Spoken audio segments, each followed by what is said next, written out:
তোৰ 80% গাঁৱৰ 80% চুপাৰ 20% এনেকুৱা খেচৰা মানুহ থাকে তাৰমানে সিহঁতে গাঁওখনৰ বা সেই ৰাইজ সমাজখনৰ সিহঁতে ডাঙৰ ডাঙৰ নেতা বুলি ভাবে কথাটো মই কিয় ক'লো আপুনি মেলাই মিটিঙে যাওক সিহঁতৰ ওপৰত আপুনি কথা ক'ব নোৱাৰে সিহঁতে যি কয় আপুনি শুনি আহিব লাগিব যদি সিহঁতৰ কথাত আপুনি যদি ওকালতি কৰিছে তে আপোনাৰ কাৰণ নাই আৰু মুঠৰ ওপৰত আপোনাক আৰু যেনেকৈ নহওক যিকোনো প্ৰকাৰে আপোনাক একঘৰীয়া কৰিব চেষ্টা কৰিব সিহঁতে তাৰমানে আপুনি সিহঁতৰ ওপৰত কিয় কথা ক'লাক যদি আপোনাক কিবাকে চলে বলে কৌশলে যদি আপোনাক একঘৰীয়া কৰিব পাৰছি তেতিয়াহ'লে আপোনাৰ সিহঁতে ছায়াটোৱে নখচে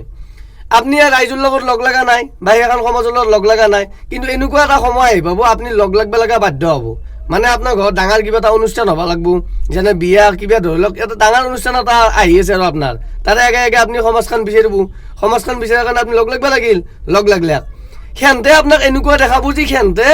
ধৰি লওক আপোনাক আলাগ কৰা নাছিল ইমান আপোনাক মৰম দেখাব সিহঁতে আৰু আপোনাৰ বিয়াখনত এনেকুৱাকৈ লাগি ভাগি দিব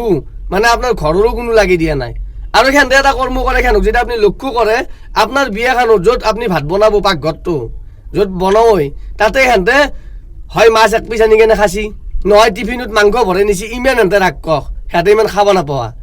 শেষত এটা কথাই ক'ম যে এই 20%টোৱে তাৰমানে সমাজখন ঘোলা কৰি আছে যেনেকৈ এটা আলু এটা বস্তা বেয়া কৰে সেনেকৈ এই 20%টোৱে তাৰমানে এখন সমাজ ঘোলা কৰি আছে তো শেষত এইখিনিয়ে ক'ব লগা আছিল তো আজি এইখিনিয়ে আছিল বাই বাই ধন্যবাদ জয় অসম টাটা বাই বাই